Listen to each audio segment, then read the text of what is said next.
नमस्कार, कार्यक्रम विटनेसमा हार्दिक स्वागत छ। म पवित्रा पाण्डे।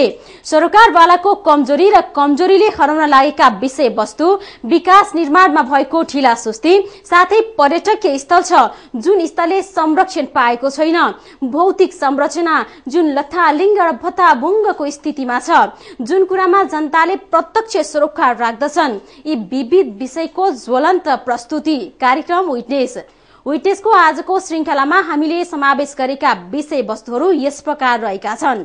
भइरहेछ अनाधिकृत रूपमा विद्युत चोरी, अनुगमन र कारबाहीको पहल भएको खोइ। सुनसरी मधेसाको जनहित प्राथमिक विद्यालय 2.5 महिनादेखि बन्द छ। विद्यालय खोल्ने पहल छैन, बालबालिकाको भविष्य अन्योल बनेको छ र पूर्वाञ्चलमा सडक बालबालिकाको संख्या बढ्दो छ। समाजमा पुनर्स्थापनाको लागि पहल हुनु आवश्यक देखिन्छ। अब सुरु गरौं आजको पहिलो विषयवस्तु। यदि कसैले विद्युत अनधिकृत रूपमा उपयोग गरेको पाइएमा त्यस्तो कार्यलाई चोरी गरेको मानिन्छ।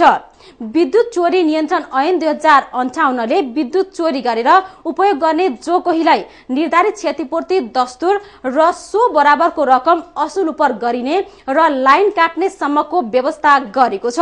हुकिङ गरेर विद्युत उपयोग गर्नेलाई कारबाही र जरिवाना गर्ने कानूनी प्रावधान रहे पनि सुनसरी महेन्द्रनगर 4 का स्थानीय वासीहरूलाई अहिलेसम्म कानूनले छुन सकेको छैन। सहकर्मी आशिष विकको एक रिपोर्ट।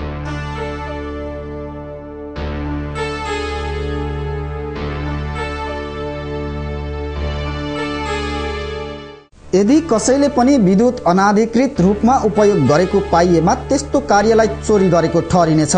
विद्युत चोरी नियन्त्रण ऐन 2058 ले विद्युत चोरी गरेर उपयोग गर्ने जो कोहीलाई निर्धारित क्षतिपूर्ति दस्तुर र सो बराबरको रकम असुल उपर गरिने र लाइन काट्ने सम्मको व्यवस्था गरेको छ।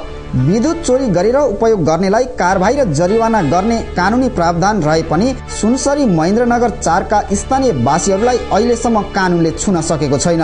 यहाँ प्रायजसो सबै घरहरूले हुकिङ गरेर विद्युत उपयोग गरिरहेका छन्।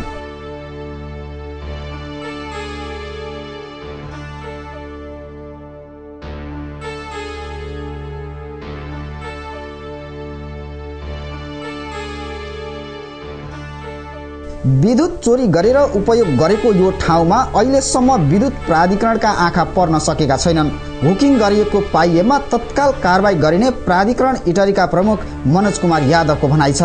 हुकिङ गरेर जुन विद्युत चोरी गरेको छ त्यो तिनीहरूलाई हामीले अब बेला बेलामा समात्ने पनि गरेका छौँ। अस्ति पनि इटरीको यो नगरपालिकाकै उत्तरी भेगतिर केही व्यक्तिहरूलाई समातेर 12 जनाले खनार 3 मा पनि समातेर कारबाही गरियो। अब यस्तै हामी त्यसको चाहिँ छड्के इन्स्पेक्सन हामी गर्छौँ। छड्के इन्स्पेक्सन गर्दाखेरि हाम्रो जुन विद्युत चौहाट नियन्त्रण जुन ऐन छ त्यो अनुसार तिनीहरूलाई जरिवाना छ।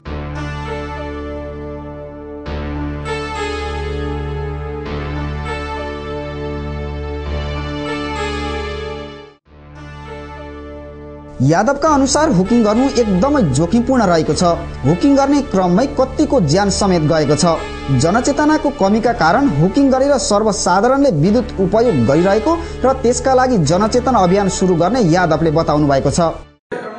यो जुन हाम्रो वितरण लाइन र प्रसारण लाइन छ त्यो सम्बन्धी सर्वसाधारणलाई जानकारी नहुन सक्छ। यो कति भोल्ट हाम्रो घरमा विद्युत आपूर्ति भएको हो र एउटै पोलमा तपाईहरुले देख्नु होला हाम्रो लाइनमा कम्पोजिट लाइन भन्छौँ। त्यसमा 11000 भोल्ट पनि हुन्छ माथिबाट, तल चाहिँ हाम्रो घरबत्तीलाई प्रयोग गर्ने लो भोल्टेजको सप्लाई पनि भएको हुन्छ।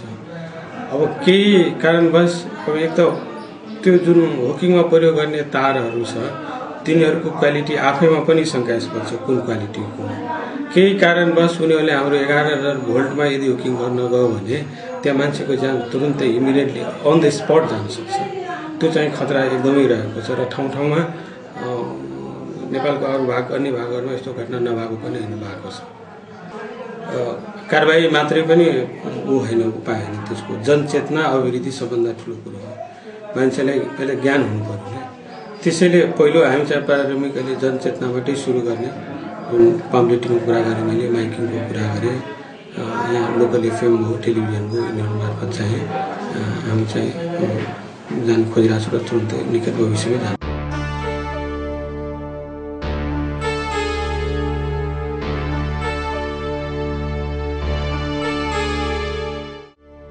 हुकिङ गरेर विद्युत प्रयोग गर्ने सुनसरीको महेन्द्रनगर 4 मात्र होइन, विद्युत प्राधिकरणको प्रभावकारी अनुगमन नहुँदा अन्य धेरै ठाउँहरूमा यस्ता कार्य भइरहेका छन्। दैनिक 14 घण्टा लोड सेडिङ गर्ने विद्युत प्राधिकरणले अनुगमन गर्ने हिम्मत नगरेको पनि हुन सक्छ। हुकिङ गरेर विद्युत उपयोग गर्नु एकातिर गैर कानुनी ठहरिन्छ भने अर्कातिर जोखिमपूर्ण पनि रहेको छ। यसलाई रोक्न विद्युत प्राधिकरणले प्रभावकारी अनुगमन र नियन्त्रण गर्न आवश्यक छ।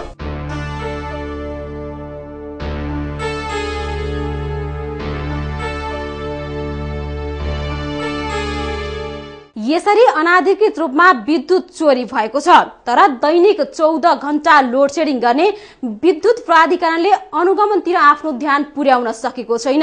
हुकिङ गरेर विद्युत उपयोग गर्नु एकातिर गैर कानुनी ठहरिन्छ भने अर्कातिर जोखिमपूर्ण पनि छ। यस ठाउँ र यस्ता अन्य ठाउँहरूमा न त विद्युत प्राधिकरणको आँखा पुगेको छ, न त अन्य सरकारवालाको नै। यसलाई रोक्न विद्युत प्राधिकरणले प्रभावकारी अनुगमन गर्नु आवश्यक छ। कार्यक्रम विटनेस प्रत्यक्षदर्शी भएर स्थानीय निकाय र अन्य सरकारवाला पक्षलाई घचघचाउन चाहन्छ। यस्तै अर्को विषयलाई जोड्दै यो विश्रामपछि आउनेछौँ। मकालुसँगै रहनुहोला।